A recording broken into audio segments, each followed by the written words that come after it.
Ce programme vous est présenté en partenariat avec Storia Voce, la première web radio dédiée à l'histoire.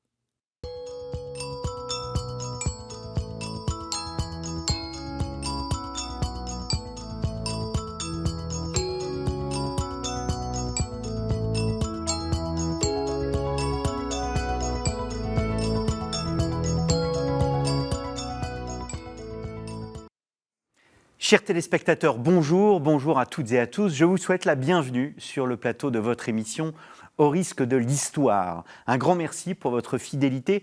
C'est toujours un plaisir que de vous retrouver pour notre passion commune qu'est l'histoire du christianisme. Alors, précisément, nous autres Français, notre perception de l'histoire est la plus souvent biaisée. Nous pensons en effet que le monde s'est construit avec nous et autour de nous. Alors certes, dans notre longue histoire, nous considérons aussi que nous avons eu quelques ennemis, mais généralement notre regard s'arrête sur la perfide Albion, l'Angleterre, que nous avons cependant la joie de retrouver sur les terrains de rugby. On en oublierait presque qu'à nos frontières, il y eut pendant plusieurs siècles un empire, un Saint-Empire romain et même plus un Saint-Empire romain germanique. L'émission Au risque de l'histoire vous propose de partir à la découverte d'une des institutions politiques les plus importantes de l'histoire européenne. Pourquoi, tout d'abord, cette expression de Saint-Empire romain et germanique? Quelles sont les racines politiques de cet ensemble? Comment la charge impériale va-t-elle devenir élective? Quelles sont les familles qui vont se distinguer dans sa longue histoire? Autant de questions que je vais avoir la joie de poser à mes deux invités du jour, Hélène Delozin et Juan Carlos D'Amico. Hélène Delozin, bonjour. Bonjour Christophe. Merci d'avoir répondu à notre invitation. Vous êtes historienne, docteur en histoire, ancienne élève de l'École normale supérieure et vous avez publié aux éditions Perrin cet excellent livre, donc Histoire de l'Autriche. Je vous ai reçu sur storiavoce.com. Je vous reçois donc pour cette émission consacrée au Saint-Empire romain germanique. On va voir la place des Habsbourg, notamment dans cet ensemble. Juan Carlos D'Amico, bonjour. Bonjour. Vous aussi, je vous ai reçu au micro de Storia Voce pour évoquer peut-être le plus grand des empereurs. Nous allons avoir la réponse pendant cette émission. Donc Charles Quint, Rêve impérial pour l'Europe, paru aux éditions Perrin.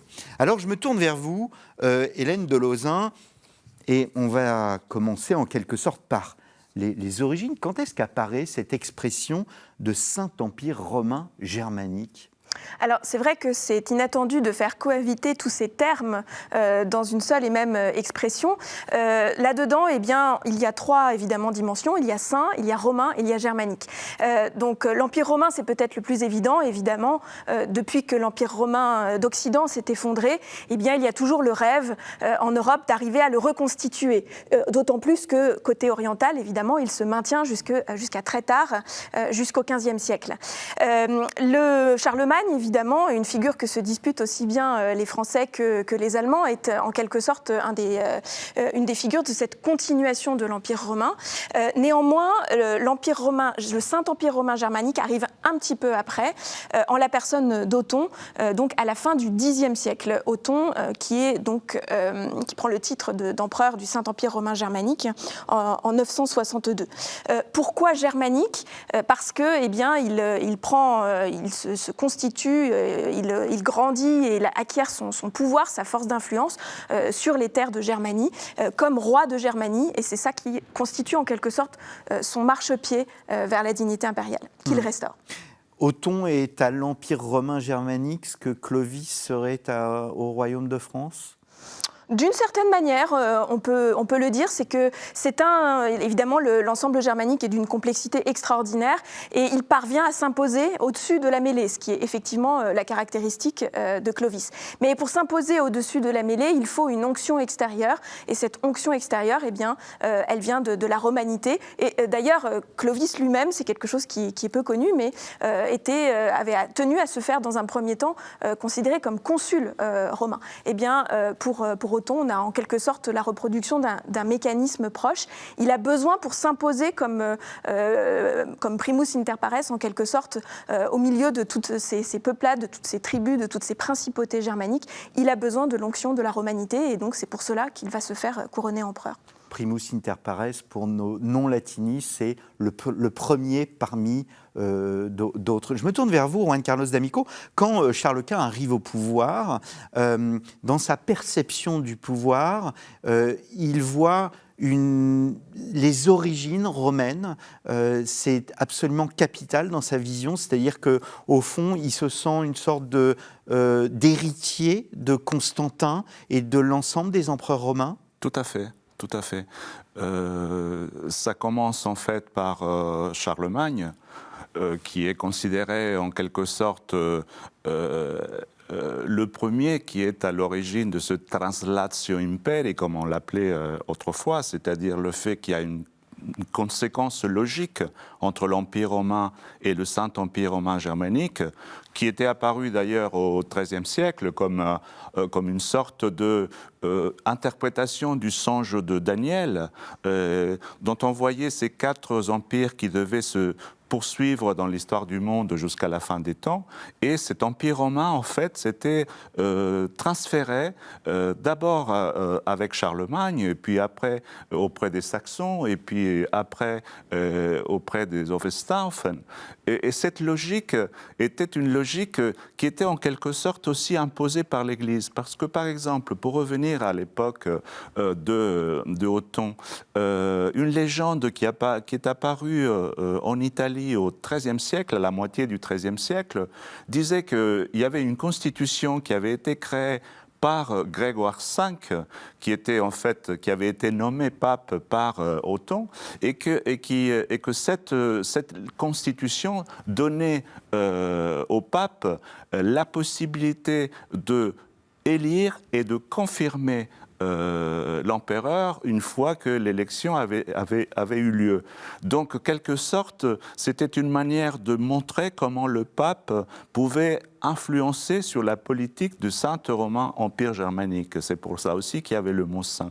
Et ça aura comme conséquence des conflits entre la papauté et les empereurs qui vont s'éloigner pendant quelques siècles, jusqu'à arriver à l'époque de Charles Quint, où ces aspects-là sont encore présents dans le conflit qu'il y a entre les juristes impériaux et les juristes favorables à la suprématie du pape.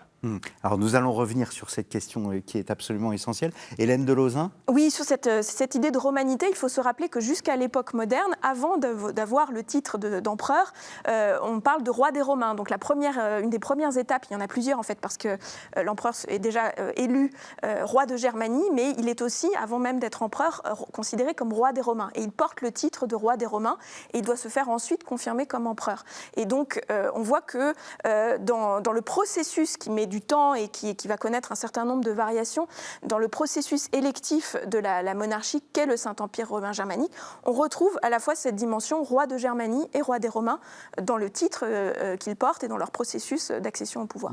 Alors je sais bien qu'il ne faut pas avoir une vision nationale des choses qui serait complètement anachronique au 8e siècle, au 9e siècle ou au 10e siècle, mais on a l'impression que Charlemagne et Othon finalement, et plus tard Othon, donc Charlemagne est plus du côté de l'Est que du côté de l'Ouest de l'Europe.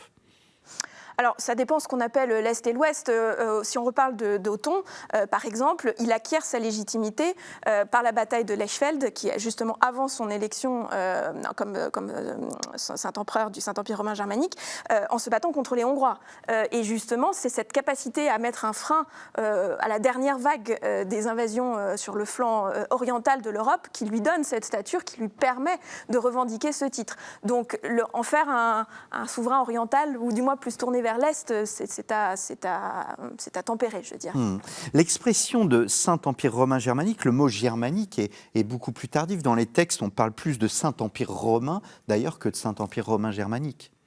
Oui, tout à fait. C'est justement pour cette logique. L'Empire romain, selon ce qui disaient les juristes qui étaient liés à l'empereur, était l'Empire, donc, comme je disais tout à l'heure, destiné à durer jusqu'à la fin des temps. L'élément germanique arrive après et effectivement arrive surtout quand l'aspect de la monarchie élective vient introduite par les textes, et notamment la bulle d'or que Charles IV introduit dans deux diètes la moitié des années du XIVe siècle. Et qu'est-ce qu'elle dit, cette bulle d'or? Qu'en fait, l'élection de l'empereur peut être confirmée directement par les 7 princes électeurs. Il y avait une discussion très importante dans laquelle même un auteur comme Dante était concerné, parce que dans son ouvrage sur la monarchie, Dante disait que les 7 princes électeurs qui devaient élire donc l'empereur étaient directement élus par la divine providence, alors que dans le côté des juristes de la papauté, ils disaient que en fait l'empereur, c'était un reflet du pape, qui était le seul vicaire du Christ sur la terre. Donc il y a eu une diatribe pendant très longtemps, jusqu'à l'arrivée jusqu'à Luther, qui niait cet aspect du pape comme vicaire de Christ, mais avait été déjà nié par d'autres penseurs, d'autres philosophes, comme Marcille de Padoue, par exemple, Dante, et von Bebembourg, qui était un juriste allemand qui avait, à cette même époque, au XIVe siècle, avait, imposé l'idée que par le seul élection de Francfort et par le couronnement d'Aix-la-Chapelle, le roi de Romain, justement, était en mesure de gouverner entièrement le Saint-Empire germanique, avec la majesté impériale qui lui venait de ce premier couronnement, et il ne fallait pas attendre la confirmation du pape, ni le couronnement du pape à Rome, qui était en fait, qui lui donnait le titre de empereur des Romains, et qui donnait la possibilité, par contre, de laisser vacant le titre de roi des Romains. Et c'est dans cette logique-là que les Habsbourg vont, pendant 3 générations, pouvoir élire, pouvoir donner comme successeurs à leur propre personne les membres de leur famille. Mais alors pourquoi? Parce que vous évoquiez la bulle d'or, 1356, le principe électif avec les 7 princes électeurs. Pourquoi, au fond, cette histoire n'a pas emprunté les mêmes chemins de la primogéniture dans le royaume de France ou bien en Angleterre? Pourquoi, au fond, ce principe électif a prévalu, et que aujourd'hui, quand on voit l'ensemble des dynastes qui ont été à la tête du Saint-Empire romain germanique, eh bien, il y en a beaucoup. La dynastie ottonienne, la dynastie franconienne, les Supplinbourg, les Hohenstaufen, les Habsbourg, les Luxembourg. Enfin, voilà, il n'y a pas de... on n'est pas roi de père en fils. Alors, quand on regarde dans le détail, il y a des sortes de micro-séquences durant lesquelles il y a quand même une transmission familiale. Souvent, quand on change de dynastie à la faveur de troubles, le plus important d'entre eux étant évidemment le grand interrègne, qui commence à partir de 1250. Si on parle des Habsbourg, la première fois qu'ils obtiennent la dignité impériale, donc avec Rodolphe en 1273, c'est un fusil à un coup, ils n'arrivent pas à le garder. Donc il y a quand même une tentative d'essayer de garder dans la famille, mais le processus héréditaire met énormément de temps avant de s'installer. Je pense qu'il y a plusieurs explications à cela.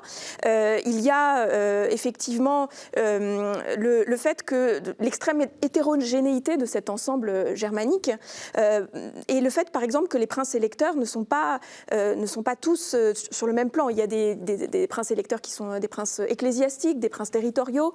On n'a pas un profil unique de l'électeur. Et si on prend par exemple le cas des Habsbourg, ils n'ont jamais été, en tant qu'archiducs d'Autriche, électeurs au Saint-Empire. C'était le roi de Bohême qui leur donnait la voix, le siège électoral. Et donc cette grande hétérogénéité des profils électoraux explique aussi, à mon avis, le caractère complexe d'un mécanisme qui ne peut pas se couler facilement dans des logiques purement héréditaires et familiales. Oui, je pourrais ajouter que, en fait, cette monarchie féodale qui est représentée par le Saint-Empire romain germanique est en face à un autre système où les princes allemands, ils ont leur territoire, ils ont leurs intérêts, ils ont leur façon de gérer la vie politique et administrer la justice. Et donc, entre les familles, ils n'ont pas l'intérêt à que des familles prennent le pouvoir d'une manière héréditaire. Tout au contraire, ils pensent souvent à balancer ce pouvoir et à chercher à ne pas montrer qu'une famille puisse un jour arriver à une monarchie héréditaire. Alors je sais bien que là, on couvre une période très longue, mais justement pour rebondir sur ce que vous dites, voilà, il y a cette féodalité. Et d'ailleurs, vous montrez bien dans votre ouvrage l'importance de la féodalité. Quelle est la réalité de ce pouvoir du Saint-Empire romain germanique ? Est-ce que c'est davantage un honneur ou c'est véritablement un pouvoir équivalent à ce qu'est le royaume de France au XIIIe, XIVe siècle ? Il faut dire que jusqu'à Maximilien Ier, le grand-père de Charles Quint, le pouvoir de l'empereur est limité justement par l'importance des pouvoirs de ces princes qui ont tout intérêt à diminuer le pouvoir de Maximilien. Il faut dire aussi que Maximilien, en dehors du Saint-Empire romain germanique, il n'arrive pas à s'imposer comme il voudrait, et que finalement, c'est plutôt à l'époque de Charles Quint, au moment où Charles Quint est roi d'Angleterre, roi de Castille et d'Aragon, possède des territoires, disons, de l'héritage autrichien, et en même temps il se présente comme un candidat à l'élection impériale grâce au travail aussi de son grand-père Maximilien. C'est en 1519-1520 que Mercurino Arborio de Gattinara, qui était son chancelier, qui avait fait tout le possible pour le faire élire par les 7 princes, d'ailleurs dans une lutte assez acharnée avec les autres princes chrétiens qui s'étaient présentés comme candidats, et notamment François Ier, un peu moins Henri VIII, quand Mercurino Arborio de Gattinara, devant les électeurs, se fait le porte-parole de l'empereur. On est en train de montrer qu'on peut reconstituer l'empire de Charlemagne, selon lui, et arriver carrément à une suprématie de l'Europe derrière ce mythe de la monarchie universelle, qui était le mythe qui était présenté par Mercurino d'Arborio de Gattinara comme quelque chose qui allait un jour se produire, c'est-à-dire l'unification du christianisme et la victoire du christianisme dans le monde en attendant l'arrivée du jugement dernier. Ça, c'était la logique de la préparation de Charles Quint. Et à partir de ce moment, effectivement, Charles Quint a un pouvoir sur l'ensemble de ces territoires et aussi du Saint-Empire germanique, même si ça va poser des problèmes, le fait que Charles Quint ne sera pas présent les premières années en tant qu'empereur dans le territoire allemand. C'est très important ce que vous dites, parce que cette idée de monarchie universelle, en fait, vient des juristes de l'époque de Charles Quint.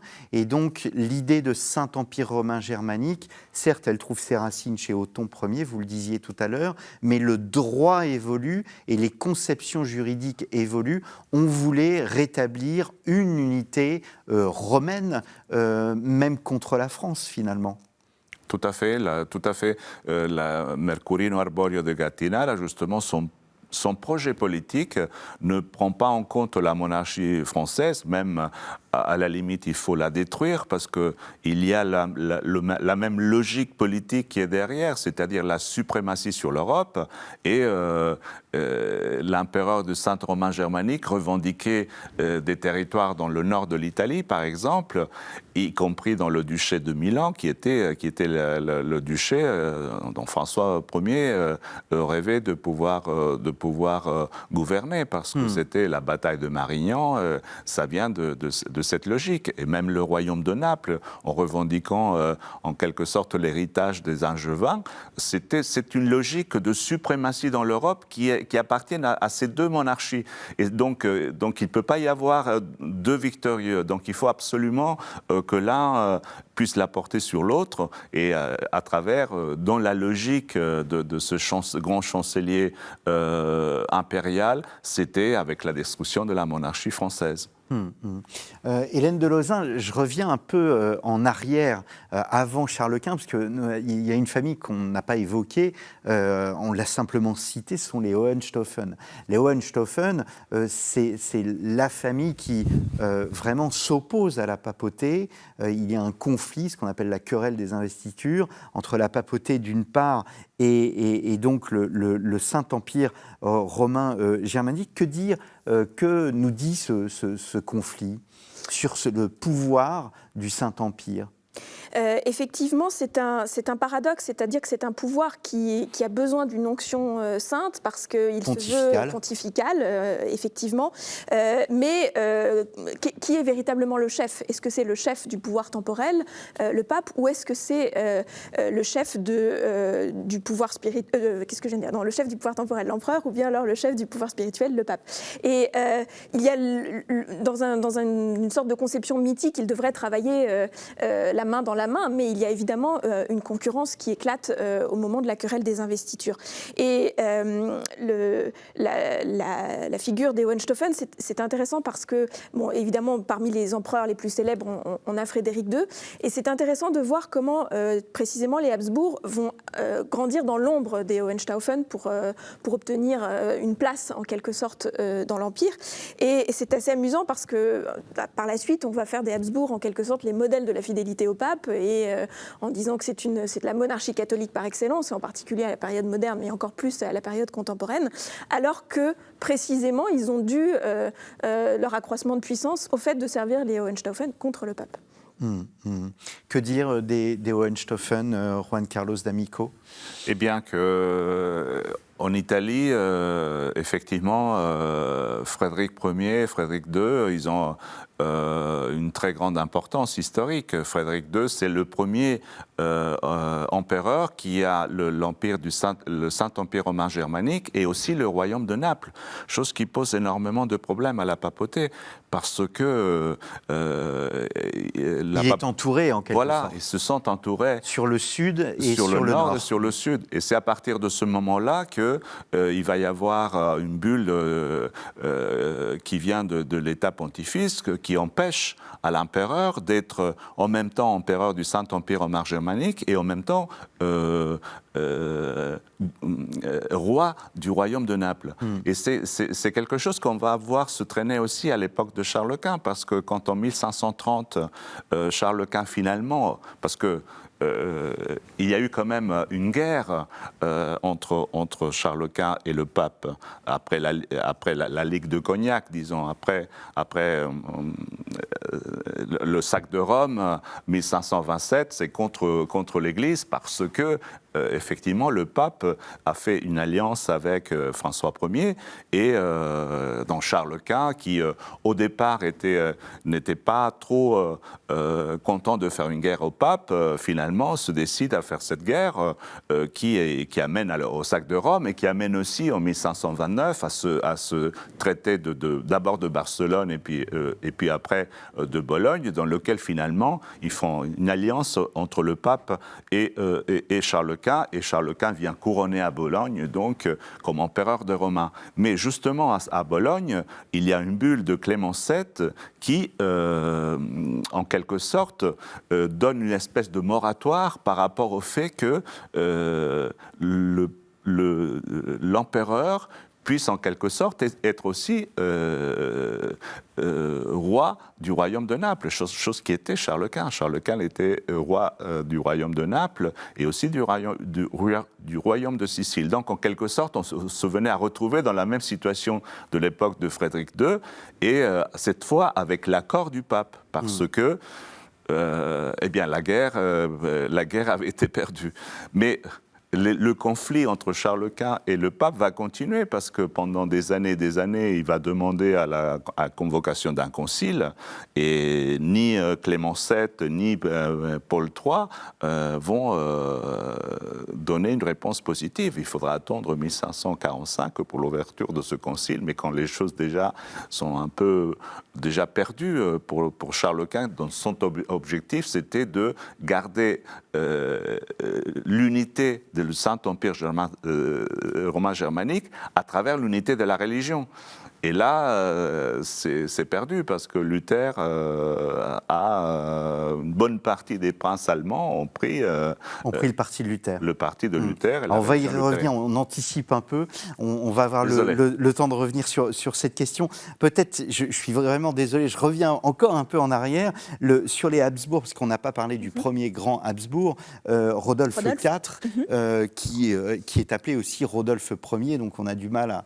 C'est aussi cette complexité germanique, voilà, de ces rois ou de ces empereurs qui sont à la fois quatre et à la fois... Alors, Rodolphe IV d'Autriche, mais Rodolphe Ier pour le Saint-Empire, effectivement. Eh bien, je rebondis sur ce que vous disiez tout à l'heure, Juan, sur le fait que, effectivement, dans cette unification du Saint-Empire romain germanique, elle ne s'est pas faite parce que des princes avaient beaucoup de pouvoir. Et c'est une monarchie féodale qui est restée avec des féodalités très puissantes. Et c'est précisément cela qui explique, justement, l'arrivée de Rodolphe sur le trône du Saint-Empire en 1273, parce que typiquement il ne dérange personne. Il est suffisamment important pour être crédible pour ce poste, mais on n'a pas trop à craindre en termes de puissance. Il est juste dans le bon étiage, et c'est pour cela d'ailleurs qu'il va se faire élire. Et c'est intéressant de voir que justement l'avènement des Habsbourg se fait précisément parce qu'on a besoin d'une tête pour cet empire, mais d'une tête qui ne soit pas trop une tête. Et c'est pour ça qu'il va y arriver. Et d'ailleurs, je le disais tout à l'heure, c'est un fusil à un coup. Rodolphe ne parvient pas à transmettre la dignité impériale. Il faut attendre la deuxième moitié du XVe siècle pour que les Habsbourg reviennent dans la course impériale. Et là, à nouveau, dans un premier temps, ils se présentent comme des candidats de compromis. Donc leur puissance met du temps avant de s'épanouir. Alors cette puissance, donc là je reviens encore, et je reste sur Charles Quint, je vous en fais la promesse. Est-ce que nous avons parlé tout à l'heure de ce juriste et chancelier Marcorino Arborio de Gattirana, qui pense la monarchie universelle. Est-ce que c'est un projet rationnel, ou est-ce que ça apparaît un peu comme une utopie à l'époque, précisément à cause des féodalités qu'on expliquait? Eh bien, ça pourrait nous sembler aujourd'hui comme une espèce d'utopie, bien sûr. Et, alors qu'aujourd'hui, il y a l'Europe. Enfin, puis aujourd'hui, il y a l'Europe. On n'a pas un empire, mais on a une... Voilà, oui. On a une institution européenne, on a des institutions européennes. Est-ce que Charles Quint nous apparaît comme une sorte de précurseur de ce que sera plus tard l'Europe? On a bien vu qu'Otto de Habsbourg, au XXe siècle, a soutenu le principe européen. Je vois une différence dans le sens que pour Mercurino da Gattinara et pour l'empereur, cette logique qui est une logique en même temps dynastique et en même temps de conquête, parce que à cette époque, même si parfois les historiens qui interprètent cette époque comme la naissance d'un État moderne laissent parfois de côté des documents qui sont intéressants, à cette époque on parle encore d'une république chrétienne, et cette république chrétienne c'est quelque chose qui n'a pas de frontières, et Charles Quint est aussi en train de conquérir des territoires dans les Indes occidentales. C'est quelque chose qui a, même chez Mercurino di Gattinara, alors que plusieurs fois, on n'est pas allé voir jusqu'au fond son idéologie. Il y a un principe religieux.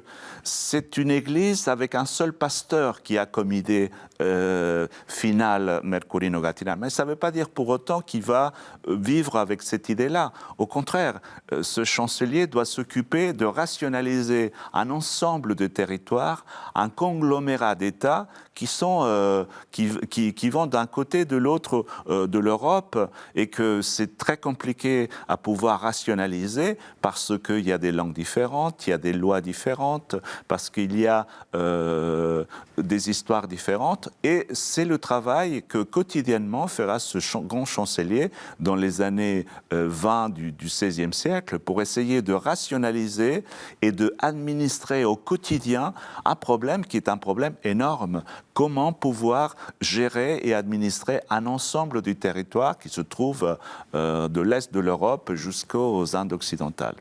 Et il va y avoir une naissance de différents conseils, dont le Conseil d'État, le Conseil des Indes, le Conseil des Finances, le Conseil de Castille-Aragon pour ce qui concerne la péninsule ibérique, toute une série de conseils qui vont être créés pour pouvoir arriver à gérer quotidiennement cet ensemble d'États.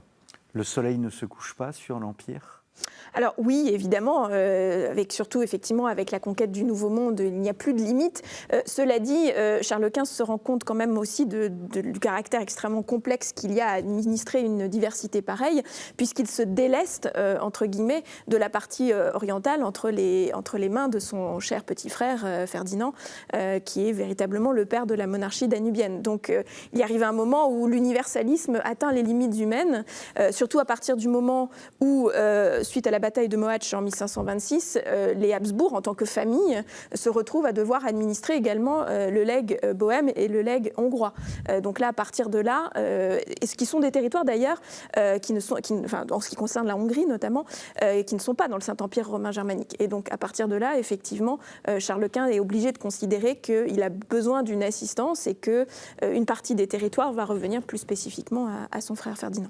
Est-ce qu'on peut parler d'un cosmopolitisme, J'essayais de retrouver la citation, je crois que c'est Charles Quint qui disait « Quand je parle à Dieu, je parle en espagnol. Quand je parle aux femmes, je parle en italien. Quand je parle aux hommes, je parle en français. Et en allemand à mon cheval. Et quand je parle à mon cheval, je parle allemand. Je parle allemand. Ce qui en soi n'était pas très j'allais dire, avenant vis-à-vis des Allemands. Est-ce à dire que finalement, Charles Quint était plus proche de l'Italie, plus proche du monde romain, plus proche du monde latin que du monde germanique ? Alors, d'abord, il faut dire que Charles Quint, sa langue maternelle, c'est le français, première chose.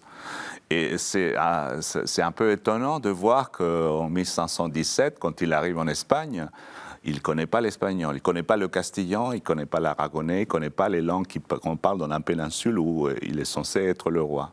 C'est quand même quelque chose d'assez étonnant pour un historien, surtout en sachant que depuis 1506, depuis la mort de son père, Philippe le Beau, on sait qu'il va être lui le prince qui prendra les rênes du pouvoir parce que sa mère était malade et on savait déjà qu'elle ne pourrait pas gouverner.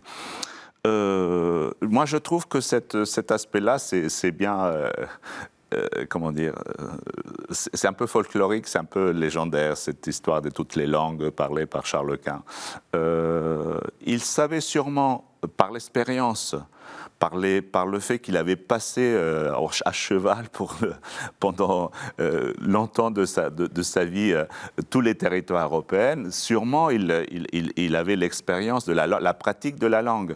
Mais je ne sais pas, par exemple, en 1536, quand devant le pape Paul III, il se laisse aller à un discours en espagnol parce que il vient de l'entreprise de Tunis, il a compris que François Ier avait fait un accord avec Soliman le Magnifique. Il se laisse aller à un discours en espagnol.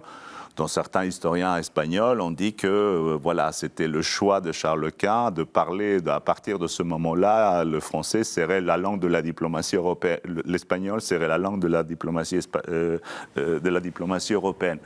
En réalité, ce discours-là avait un objectif réel bien précis, c'est-à-dire qu'il y a des ambassadeurs français qui sont présents à cette séance devant le pape, et Charles Quint est décidé à envahir la Provence.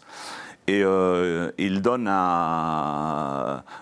40 jours à François Ier pour abandonner le Piémont, parce qu'il avait envahi le Piémont, et si dans 40 jours il n'a pas fait enlever les troupes du Piémont, et il va envahir la Provence. Et il ne veut pas que les ambassadeurs espagnols le sachent tout de suite. Et alors c'est pour ça qu'il se laisse aller à ce discours en espagnol, qui évidemment devient sa deuxième langue, ça c'est clair. Concernant la connaissance de l'italien, par exemple, il comprenait l'italien, mais il ne pouvait pas le parler. Concernant le latin, il le dit très clairement à son fils Philippe. Il faudrait apprendre le latin et se consacrer au latin depuis la plus jeune âge, parce qu'après on a peur d'en parler. Et donc, ce qui est étonnant aussi, c'est que par exemple, au moment de l'abdication de Charles Quint à Bruxelles, Philippe, qui est destiné par son père à être le chef des Pays-Bas, le gouverneur du Pays-Bas, ne sait pas parler français. C'est quand même étonnant. Il laisse parler quelqu'un d'autre, le prince. Mais je voulais revenir sur cet aspect concernant les deux frères. Hein. Il y a un aspect dans mon livre que je trouve qui a peu été laissé de côté par justement les récits nationaux, c'est le fait qu'en fait il y a une querelle entre les deux frères dans les années 50, parce que Charles Quint propose à son frère de mettre comme son successeur, de destiner comme son successeur, comme roi des Romains, son fils Philippe, et non pas Maximilien. Parce que Charles Quint veut que la branche des Habsbourg reste unie. Il le dit d'ailleurs aux élections de 1519, quand il répond à son grand-père, il lui dit « Le fils aîné de la famille doit être le chef de l'ensemble des territoires. Après, je donnerai des territoires à mon frère. Mais pour l'instant, c'est moi qui dois décider. » Et il le dit dans une sorte de chantage, en disant « Parce que sinon, la monarchie française va en profiter. » Et quand Charles Quint propose à son frère, avec la médiation d'ailleurs de sa sœur Marie d'Hongrie, pour que Ferdinand accepte que son neveu puisse être son successeur, eh bien, il y a un traité qui est signé, il y a un document qui est signé, mais Ferdinand ne fera rien de pratique, de concret, pour venir à l'encontre de cette demande de Charles Quint. Et c'est une des raisons, à mon avis, pour l'aspect lié à son abdication. Le fait que son frère n'accepte pas le fait que son fils, Philippe II, puisse être un futur empereur du Saint-Empire romain germanique. Alors nous avons effleuré Soliman le Magnifique. Oui. Je voudrais... parce qu'on se définit aussi par rapport aux autres, et vous montrez bien, Hélène de Lauzun, dans votre livre, que l'Autriche est à l'avant-poste, en quelque sorte, de la lutte contre les Turcs. Est-ce qu'on peut dire, ne pas parler simplement de l'Autriche, mais aussi du Saint-Empire romain germanique? Quelle est sa place dans la lutte contre les Turcs? Et est-ce qu'il y a toujours ce rêve de retrouver la Terre Sainte? Alors effectivement, on le voit, ne serait-ce que dans les textes, parce que quand on parle justement d'opérations militaires contre les Ottomans à plusieurs reprises, ce sont souvent le terme de soldats impériaux qui interviennent. Ce ne sont pas des soldats autrichiens qu'on envoie de manière spécifique dans telle ou telle opération, mais on parle des impériaux. Et donc il y a l'idée effectivement que les Habsbourg sollicitent en quelque sorte le vivier humain et militaire que constitue le Saint-Empire pour pouvoir repousser les assauts des Ottomans.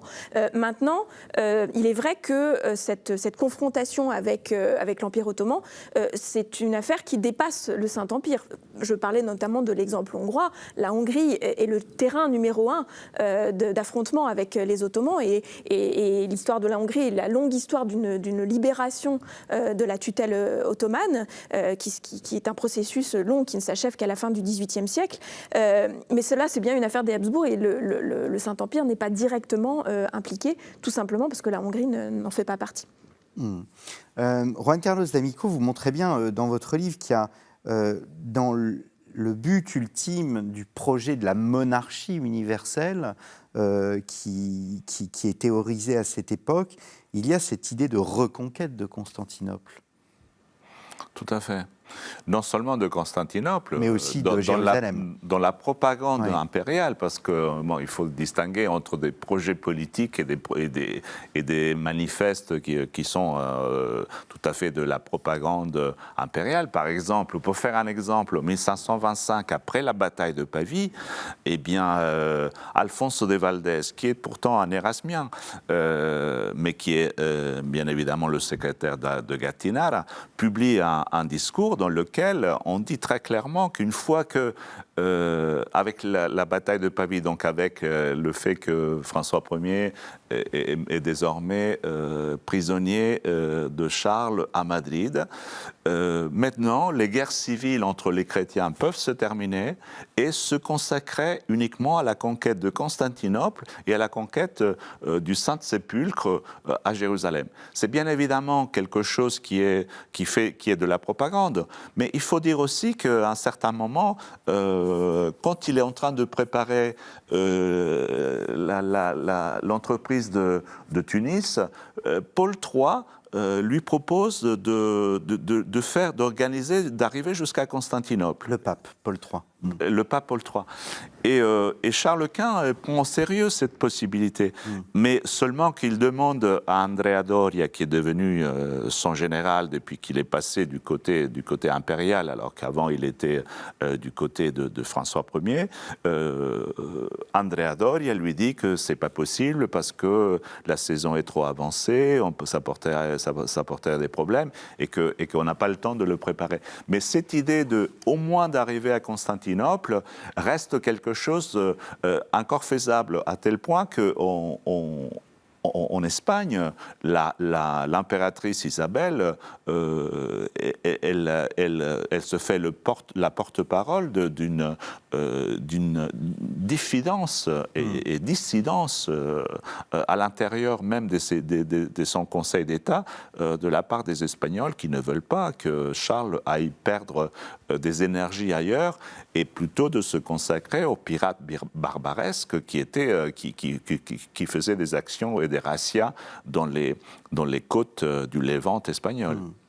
Alors vous le disiez aussi tout à l'heure, on évoquait le protestantisme. Est-ce que Charles Quint souhaite au fond retenir un monde qui s'en va parce qu'il a conscience de la révolution que constitue le protestantisme dans l'Empire et le fait que la tunique du Christ se déchire? Eh bien, lui, il fera mea culpa dans les dernières années du fait qu'après l'édit de Worms, en 1521, qui bannit Luther du Saint-Empire, n'ait pas arrêté Luther et l'ait laissé partir. C'est pour lui, c'est la faute d'origine, celle-là, à son avis. D'ailleurs, ce sera reproché par d'autres personnes et hommes de culture qui viendront après, comme par exemple Campanella, Tommaso Campanella, qui sera vraiment très critique par rapport à Charles Quint, parce que avec ce diète de Worms et le fait que Luther a pu partir et en même temps le fait que Charles ne reste pas à l'Empire parce que c'est son frère qui va prendre le pouvoir comme lieutenant d'abord, avant qu'il puisse avoir les territoires et puis après comme roi des Romains, parce que Charles Quint fera exactement ce que Maximilien avait cherché de faire, c'est que Frédéric III avait fait avec son fils Maximilien, c'est-à-dire de garantir la succession, même si c'était une monarchie élective, garantir la succession d'un des membres de sa famille. Charles Quint le fera avec son frère.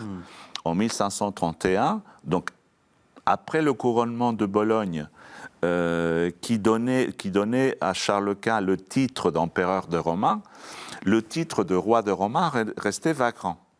Et donc Charles Quint fera de tout le possible pour que son fils, son frère, puisse être élu roi des Romains.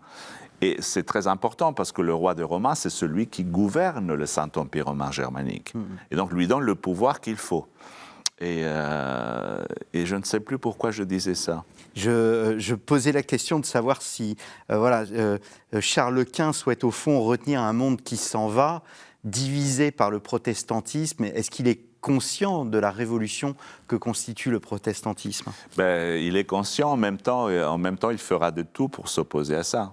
Et le fait que les princes allemands qui ont choisi une autre religion lui sont toujours contre, amènera à la guerre, à la bataille de Mühlberg en 1547, où il gagne contre les réformés, mais la diffusion de la religion luthérienne en Allemagne est tellement forte que ce sera sa défaite, effectivement, parce que le Saint-Empire romain germanique se présentait comme un seul État dans une seule Église. Et cet aspect-là, Charles Quint a cherché à le garantir jusqu'à la fin. À travers le concile, un concile qui a été boycotté en fait par le roi de France, il a été boycotté par le pape, il a été boycotté par les princes luthériens et par le même luthérien qui pensait que le concile de Trente était en quelque sorte une autre manière pour le pape de revenir devant de la scène, oui. Sur le devant de la scène et avoir une importance à l'intérieur du Saint-Empire romain germanique, chose que les luthériens, bien évidemment, ne supportaient pas. Et Hélène de Lauzun, tout à l'heure, vous évoquiez en début de l'émission le fait que les Habsbourg apparaissaient comme des personnages par rapport aux Hohenstaufen beaucoup plus proches de la papauté. Peut-être une question très généraliste, mais on voit bien à travers la question turque, à travers la question du protestantisme, la foi est omniprésente dans la politique des empereurs. Elle est effectivement omniprésente et elle est construite pour être omniprésente.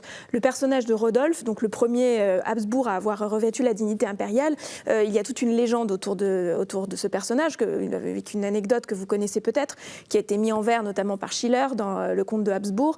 Rodolphe se promène un jour dans les bois et doit céder son cheval à un pauvre homme, un pauvre prêtre en fait, qui portait le Saint-Sacrement à un malade. Et après, le prêtre vient rapporter le cheval à Rodolphe, et Rodolphe refuse de monter sur ce cheval qui a apporté notre Seigneur Jésus-Christ. Et donc cette anecdote, est-elle vraie, est-elle fausse? Il y a certainement à l'origine un fait réel, mais qui a été ensuite considérablement enjolivé par la mythologie familiale habsbourgeoise, est resté comme un élément constitutif de la mentalité habsbourgeoise, et donc la fidélité au Saint-Sacrement et donc la piété catholique. Et c'est vrai que ça reste ensuite un fil directeur extrêmement puissant chez les Habsbourg. Nous parlions là de la réforme il y a un instant. Évidemment, Charles Quint est obligé de constater l'échec de son entreprise d'unification religieuse dans l'Empire, et ses successeurs et les successeurs de son frère Ferdinand vont eux aussi, à leur tour, en faire l'amère expérience. Ils ne vont pas réussir, malgré leurs efforts nombreux, à rétablir l'unité religieuse de la monarchie. Mais il le garde vraiment comme une douleur, comme une blessure, qui se poursuit tout au long du XVIe siècle et jusque évidemment dans les rebondissements de la guerre de 30 ans. Il y a cette obsession de cette unité religieuse perdue qui fait souffrir profondément la famille Habsbourg. Alors après, dans la suite de la famille, à partir du moment où évidemment la période de la réforme commence à s'éloigner et où les troubles religieux ont tendance à s'apaiser, le facteur religieux reste très important. On pense évidemment à l'épisode du siège de Vienne de 1683 qui renouvelle en quelque sorte la geste habsbourgeoise de lutte contre l'infidèle, de lutte contre les Ottomans, à tel point même que Léopold apparaît à bien des égards comme un des champions de la chrétienté à ce moment-là, notamment aussi grâce à l'aide de la cavalerie polonaise, mais pas que, parce qu'il est capable justement, il n'a pas réussi à rétablir l'unité religieuse dans ses terres, mais il est toujours là à l'avant-poste de la chrétienté pour repousser l'empereur ottoman. Il se dit parfois que c'est d'ailleurs la réussite du siège de Vienne en 1683 qui a donné des complexes à Louis XIV et l'a poussé, entre autres, ce n'est pas la seule raison, à révoquer l'édit de Nantes 2 ans après, parce qu'il se faisait voler la vedette du souverain chrétien par excellence, toujours à la pointe de la défense de la chrétienté. Donc oui, effectivement, cette dimension religieuse était vraiment une des caractéristiques de la monarchie habsbourgeoise, jusqu'à une période très contemporaine. On n'est plus à l'époque du Saint-Empire romain germanique, mais... il prend fin le Saint-Empire romain germanique au début du 19e siècle. Au début du 19e, exactement, en 1806. Mais à l'époque de François-Joseph, donc il n'y a plus du Saint-Empire romain germanique. Néanmoins, la dimension religieuse du pouvoir est toujours extrêmement importante, et notamment la piété eucharistique, toujours dans le souvenir de cet épisode fondateur de Rodolphe. Un des grands moments de la capitale viennoise, c'est la fête Dieu, la procession de la fête Dieu à Vienne. C'est un des rares moments où l'on voit l'empereur dans les rues de Vienne déambuler à pied derrière le Saint-Sacrement. Et d'ailleurs, c'est un pensum pour le corps diplomatique, et en particulier pour le corps diplomatique de la Troisième République, dûment remonté sur le plan de la laïcité, parce qu'il faut participer à la procession eucharistique de la fête Dieu. Donc vraiment, ce motif, si je puis dire, motif religieux traverse les âges, et je dirais même encore jusqu'à une époque très récente, parce que les Habsbourg ont le très rare privilège dans la chrétienté d'avoir l'autorisation d'avoir chez eux le Saint-Sacrement, et d'avoir des chapelles avec la possession du Saint-Sacrement à domicile, si je puis dire, ce qui est un privilège en quelque sorte hérité du fond des âges qui se maintient encore aujourd'hui. Eh bien, merci beaucoup à tous les deux. Alors, je prie les téléspectateurs de nous excuser d'avoir embrassé une telle période. C'est la difficulté de ces émissions, mais on pourra très bien refaire des émissions sur la Hohenstaufen, sur, pourquoi pas, Othon, parce que c'est un personnage assez fascinant. Charles Quint, un rêve impérial pour l'Europe, un livre paru aux éditions Perrin, donc Juan Carlos D'Amico. J'ai oublié de dire que vous étiez professeur à l'université de Caen, Normandie. Vous avez un accent, vous avez un prénom espagnol, mais vous êtes italien. Voilà. Hélène de Lauzun, Histoire de l'Autriche, ancienne élève de l'école normale sup de la rue du Docteur en histoire, donc un livre également paru chez Perrin. Il me reste à vous remercier, chers téléspectateurs, pour votre fidélité.